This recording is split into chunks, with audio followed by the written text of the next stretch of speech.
Ayan, na-harvest ko dito sa aking rooftop. Pag may itinanim, may aanihin. Ayan. Talagang legit yun. Ayan. Ay, mga sa plant boxes ko lang. Tinanim, ayan. Plant boxes. From plant boxes lang. Talbos ng kamote. Ayan. Lalagay ko sa kusido. Isda. Pang kusido. Ayan. May gulay na ako ngayong Good Friday. Ayan. Baba na tayo. Na-harvest ko to dito sa rooftop. Tsinagaan kong magdiligan. Ayan. O, diba? Fresh.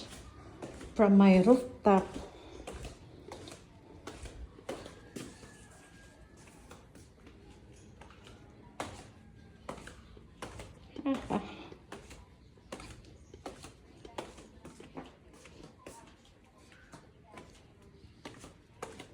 Gulay kayo diyan. Yes. Right, nahihilo na ako. Kakailang stairs. Hilo bigla. Ayan.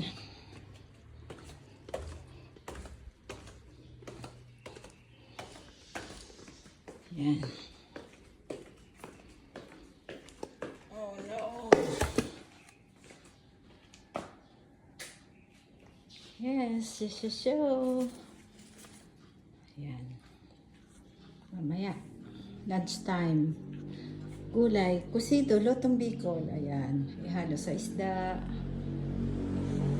Yummy. May kalamansi yan. This is it. Our kusido sa Bicol. Ayan na po. Parang ikaw nagluto.